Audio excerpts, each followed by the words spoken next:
USDA test on kale, more than 92% of kale samples had 2 or more pesticide residues detected. The most frequently detected pesticide is DCPA, and it's classified by the Environmental Protection Agency since 1995 as a possible human carcinogen and prohibited for use in Europe since 2009. It causes inflammation and oxidative damage. I was stunned. I'd been eating kale almost every day for the past 8 months, believing it to be super healthy.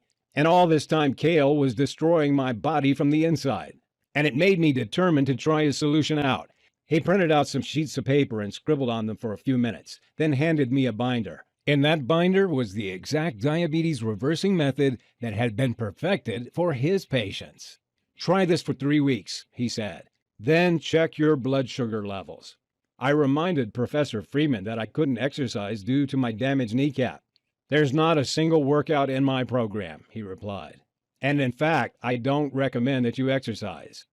I was a little confused, as I expected that I'd need to do daily exercise and follow a crash diet. I didn't know I could reverse diabetes with no more than a binder and some handwritten notes on it. But I trusted Professor Freeman, and I felt he was on my side. He wasn't trying to push expensive meds with nasty side effects on me like my own doctor had. So I decided to give it a try. I thanked him for his time and drove home. I started the program the very next day and was struck by how simple and easy to follow it was. I could find the ingredients at a couple of local grocery stores. The delicious diabetes-destroying shakes made me feel instantly more energetic and lighter. It seemed as though they were cleaning me out.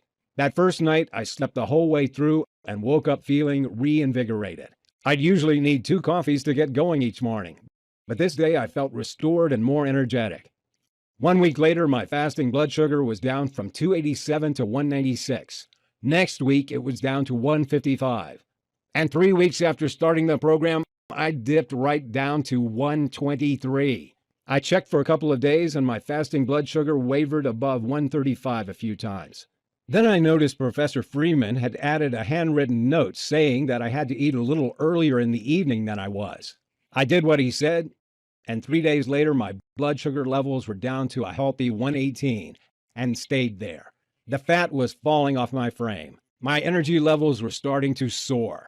I'd reversed my diabetes type 2. I gave it 2 more weeks, then went back to see Dr. Richardson for my tests. He seemed to be preparing to schedule my amputation and getting ready to give me the bad news. But his expression turned to confusion, then outright astonishment as he looked at my results, then at me, then back to my results again.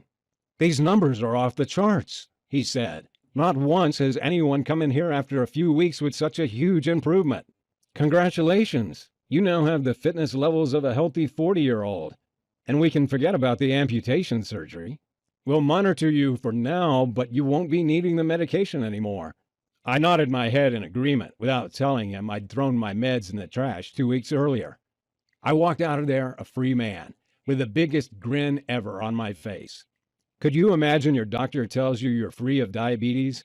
How wonderful would you feel? Linda and I hugged each other and cried with happiness. Suddenly, my whole life had been transformed. I would never have to take meds or prick my finger. I would never be a burden to my family and friends or have nightmares about diabetic comas or limb amputations again. I could have a dream retirement with the energy to play with my wonderful grandchildren.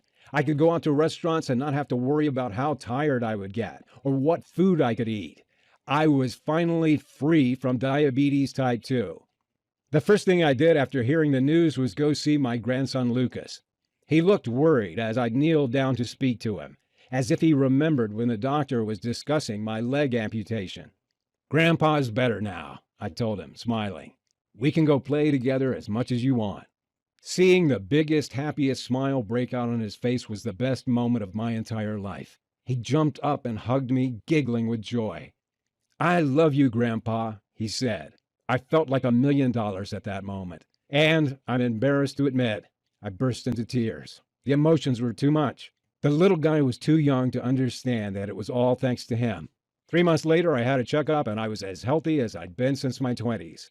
I'd lost a total of 42 pounds. I was overflowing with energy. My health markers were all in the optimal range. I felt great. A few weeks later, I attended Julian and Noriko's wedding.